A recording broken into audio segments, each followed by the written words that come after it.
مولود برج السرطان، وكمان شو بدنا نقول لك بشهر نيسان 2019 رغم الخيبات يلي عم تقطع فيها ورغم عدم الرضا العاطفي، وكمان عم شوفك تبدو حريص على تحسين وضعك وعلاقتك مع الشريك، وتبدو متسامحا رغم الغضب والقلق يلي بداخلك بعلاقتك مع شريكك.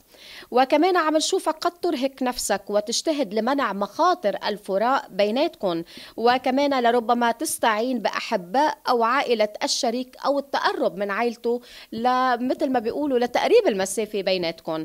وأما مهنيا لربما توصلك رسالة من الخارج قد تتطلب هذه الرسالة الرد السريع، وهذا الشيء بيتعلق بمحيطك ومكانتك وموقعك المهني أو حتى وظيفتك.